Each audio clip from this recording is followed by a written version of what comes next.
After nearly 25 years of producing commercials, documentaries, films, and more, and hiring thousands of film crew members across the country, I've noticed something. Almost every single person asks me questions from the same 50 questions. How do I get rehired? How do I make my money last between projects? How do I build wealth when work is so unpredictable? So today, I'm answering all of them, rapid fire, straight from the producer's point of view. You asked me for longer videos so that you can listen in the car while you're cooking or packing your kit for the next shoot day. So this one's made for you. Just turn it on and let it roll. I created this channel to help film crew get more work, build wealth, and actually enjoy the life you've worked so hard for. So grab a coffee or keep driving wherever you are, because by the end of this video, you're going to have answers to the 50 biggest questions crew ask me every single week. Let's take action. Question number 1, when a big check hits, what's the first thing you do with it? Well, I break it into buckets: taxes, essentials, which includes utilities, credit card payments, gas, groceries. Then my freedom fund for Amazon purchases, dinner, entertaining, pizza, of course, and then savings and investing. I treat savings and investing just like a bill. I would not ignore my power bill, so I don't ignore my savings and investing. The faster you separate it, the longer it lasts. Question number 2, how early should you really show up before call time? 15 minutes early is the sweet spot. It shows you respect the job and gives you a buffer before the chaos starts. But don't show up too early and accidentally wake up a location homeowner or start the clock on the soundstage.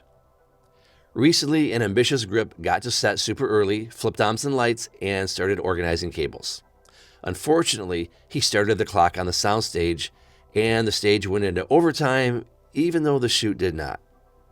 I respect that ambition, but ambition has to be slowed with situational awareness. Question number 3, how do you stay motivated when work slows down?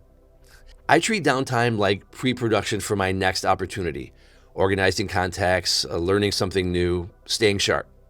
Here's a pro tip. I reach out to people that could potentially hire me while I'm busy, so I never have to sound desperate during a lull. Question number 4, what's a mistake that makes people lose callbacks? Overstepping.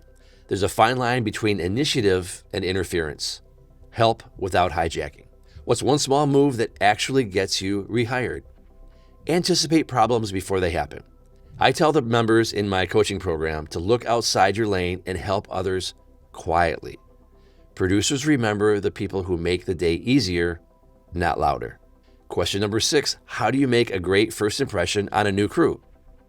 Just be helpful and kind. Jump in where you can and make the department's life easier. The best impression isn't what you say, it's how fast you make the day smoother for everyone else. Question 7, what's the best way to recover from a bad first day on set? Whoa, well, you got to own it fast. Don't make excuses, acknowledge it, improve on yourself, and show up early the next day ready to roll. People respect recovery more than a cover-up.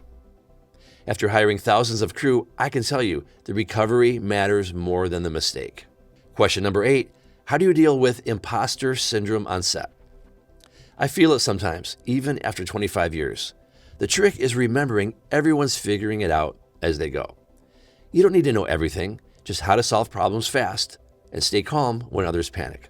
On bigger sets, that calmness is what separates the pros from the pack. By the way, this channel is really turning into a community, so feel free to comment or ask questions. We are all just figuring this out together. Question number 9, what's the one mindset shift that changed your career? I stopped thinking like an employee and started thinking like a business. The day I treated myself as a product with value, strategy, and systems, my career took off.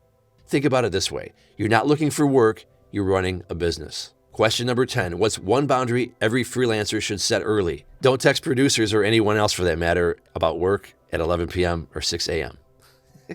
You should know that one already. So I'll say, don't take jobs that drain you just to stay busy. Protect your time and energy. It's your most valuable currency. Question 11, how do you keep confidence high when you're not booking that much?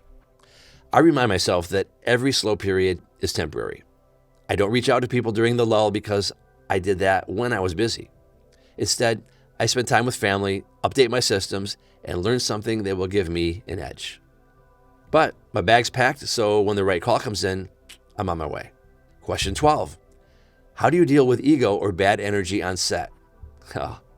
Stay calm, stay kind, and let your work speak louder than the drama. The pros always remember who kept it together. On bigger sets, this gets amplified because the calm pros are the ones who get rebooked. Question 13, what's the biggest money trap freelancers fall into early on? Thinking that the next check will fix everything. It never does. What fixes everything is building a system before the chaos hits. Budget, savings, automation, all of it. Question 14, how do you stop comparing your income to other crew members? That's easy. Remember, you're running your own race. You don't know who's drowning in debt or working 80-hour work weeks. Focus on your version of stability, not their highlight reel. Don't let Instagram posts fool you.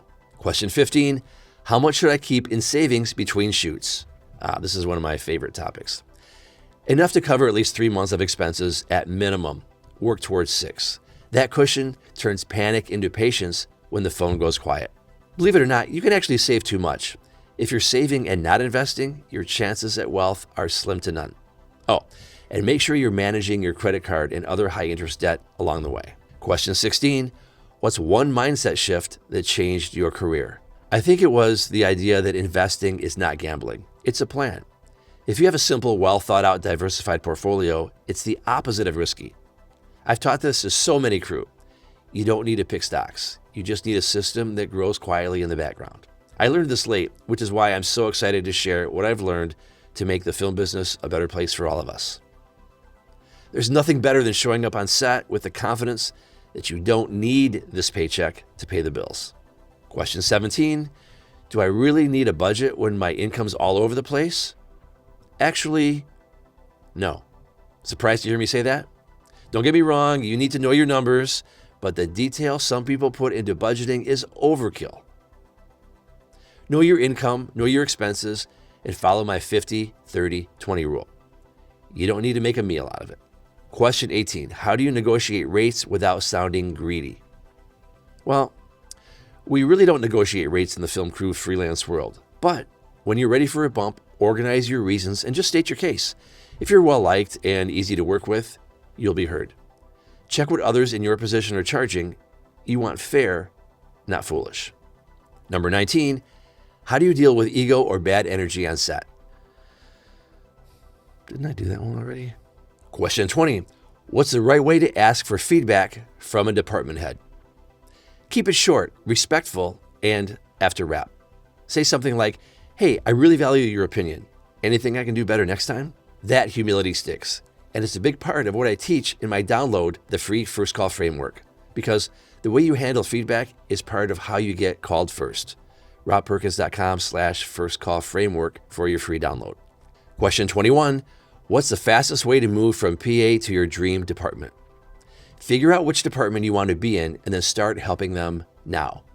If you're a PA who helps the camera team wrap faster or grab sandbags for the grips, they'll remember. Proximity gets you promoted. Be clear with the production manager though. Let them know you're here to do PA duties first, but when you're between tasks, you love to observe that department. Stick to your word. Do what you were hired to do first and foremost. Every jump I've watched happen started with clear communication. No surprises. Question 22 was something that instantly earns trust with a producer.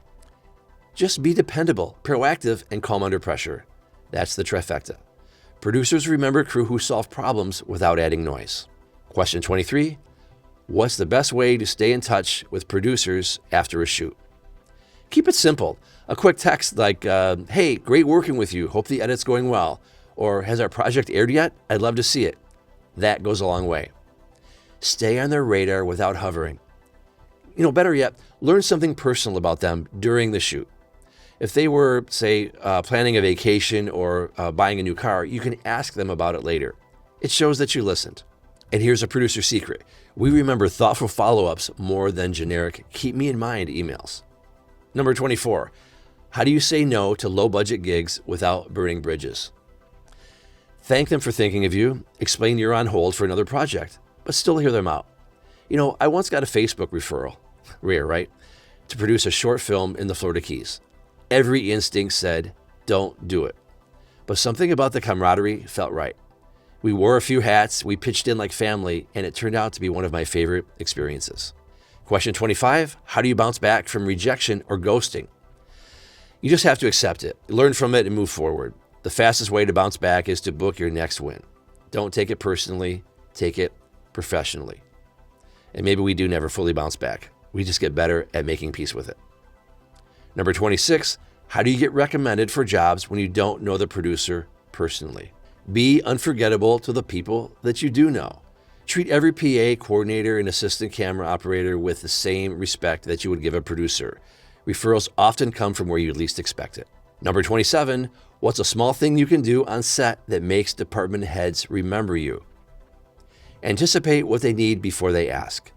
Whether it's a tool, a C-stand, or a bottle of water, showing that awareness tells them you're ready for bigger responsibilities, and be their first call if you are not already. Number 28, should crew members have an LLC? If you're working regularly, probably yes. It keeps your business income separate and adds a layer of protection and makes taxes simpler. Just make sure it's worth the cost in your state before you jump in and ask a qualified accountant if it's right for you. If you'd like a video specifically about this, leave a note in the comments and I can see if I can make that happen. Number 29, what do I track for taxes and write-offs? Anything that supports your career, mileage, meals on the road, software, equipment, even subscriptions that help you work. If it touches your job, track it. I even count every book I buy and online courses too. But talk to your accountant about anything that could be a red flag. If your accountant doesn't understand kit fees and per diems, find one who does. Question 30, do I need a separate bank account for my freelance income? Absolutely. Mixing personal and business money is the fastest way to lose track of what's yours. Having a dedicated account makes budgeting, saving, and taxes so much easier. More importantly, and this is a game changer, have separate credit cards for business versus personal. There's nothing more annoying than going through a single statement line by line when you could have two clean statements to choose from. Don't commingle business and personal expenses. Question 31, how do I pick the right accountant or tax pro for freelance life? Ask if they understand production. If they don't know what a kit fee is, keep looking. You want someone who knows how our world works, not just a tax person. One of my first accountants talked a big game, but it turned out he just liked movies and found his way into our business. Question 32, should I charge late fees when clients pay late? Well, you can, but I usually start with a friendly reminder first. Most producers appreciate a polite nudge. I never have. No sense in adding fuel to the fire for $50. Ask how you can help and stay on them. It's not often the fault of the person that you have contact with anyway. Pressure them, though, to pressure up the chain where the problem started. Question 33. If I can only invest a small amount, where do I even start? A crew member I coached privately nailed this. He started small. I helped him with a Roth IRA and set up automatic deposits, and I showed him my simple 3-fund portfolio. You don't need to trade stocks or time the market. Just start, automate, and let time do the heavy lifting. Number 34, what's one thing you wish more crew understood about producers? That we're juggling 1,000 moving parts, budgets, schedules, clients, egos, all while trying to make the day happen. But we're crew too. We like to chat, grab a burger, or get invited to a birthday party. I know you don't always want to hang out with the boss after a shoot, but give it a try. You might be surprised. Proximity keeps you on the radar longer than you think. Number 35, what's something you've seen crew do that instantly earns respect? Showing up with a great attitude every single day. Skills matter, but consistency, positivity, and awareness earn respect faster than talent ever will. Number 36, what's next after you've become the go-to person in your role? Start mentoring others and thinking long-term. Maybe it's building a side business, investing, or teaching. Being the go-to is great, but building a legacy is better. That's why I started this channel, to help crew level up both on set and off. Question 37, how do you build a long-term reputation that keeps you booked? Keep your word, treat people well, and stay humble, even when you're in demand. Reputations aren't built on big jobs, they're built on the way you handle the little things. Number 38, how do you recover if you make a mistake that upset a producer? Well, just acknowledge it right away. Don't disappear or get defensive. A simple, I see what went wrong and it won't happen again, earns respect faster than excuses. Owning it immediately has salvaged more relationships on my sets than any perfect excuse ever did. There's more strategies just like this in my first call framework. It's a free download, and the link will be in the notes below. Number 39, what's a red flag you watch for when hiring crew? Anyone who complains more than they contribute. Attitude spreads fast, and negativity spreads faster than walkie chatter. Question 40, what's the best way to network without feeling fake? Stop trying to network and start connecting. Ask people about their projects, their family, how their puppy training is going. Remember the details and follow up because you care, not because you need something. Real curiosity feels genuine, and it's unforgettable. Number 41, how do you prepare for your slow season so it doesn't stress you out? I treat busy months like I'm prepping for hibernation. I stack cash, I pay off debt, and I plan creative projects I never have time for. When the slowdown hits, I'm already way ahead of it. I work on the same mindset with the crew members I coach privately. Learning how to recharge is part of the job. Question number 42, how do you handle burnout after long back-to-back shoots? Well, you stop pretending it's normal. I schedule decompression time like I would a call sheet. Sleep, workouts, family time, something creative that isn't work. Reset or you'll hit a wall. Question 43, what's one habit outside of work that's improved your career the most? I'd say exercise, eating better, and becoming financially responsible. I keep my body moving, my head clear, and I have an emergency fund that can get me out of about anything. You can't lead, create, or stay positive if your energy, mind, and money tanks are on E. Question number 44. If I'm between jobs, what should I be doing to stay top of mind? Don't disappear. Post little behind-the-scenes images from past shoots. Update your website or crew profiles, and check in with the people you already know. Not to ask for work, just to stay visible. Invite coworkers out to lunch or just hang out. Don't forget, crew recommend crew too. Question number 45. How do you know when you've outgrown a market? Well, when the jobs you're getting don't challenge you anymore, or your rates don't line up with your skill set. That's usually the signal to expand. Not necessarily move, but widen your circle. I moved from Orlando to Miami to LA, then back to Florida when I was known nationwide. And at that point, it didn't matter where I lived. Question 46, what's your rule for saying yes versus no to a project? It's simple. If it pays well, challenges me, or connects me with great people, I'll take it. If it doesn't hit at least one of those, I'll politely pass. Question 47, what's the best career decision you ever made? Honestly, teaching what I've learned. Coaching freelance film crew reminds me that most crew never get this kind of inside perspective on money, reputation, and mindset. Helping them see what's possible has been one of the most rewarding decisions of my career. Question 48, how do you build a long-term plan in an unpredictable career? You plan for what you can control, your savings, your network, your habits. The rest is staying adaptable. Predictability comes from discipline, and you're in the right place for that right now by having subscribed to this channel. Question 49, what's the best piece of advice you've ever gotten? Someone once told me, don't just build a career, build a reputation that pays you back. That line stuck. Jobs come and go, but a great reputation pays dividends for decades. And one more that's guided me ever since, plan your shoot, say it with me, then shoot your plan. It's not just about filmmaking, it's about life. Question 50, why does all this matter? Because your film career is short compared to your life. You can't buy back time, but you can buy freedom.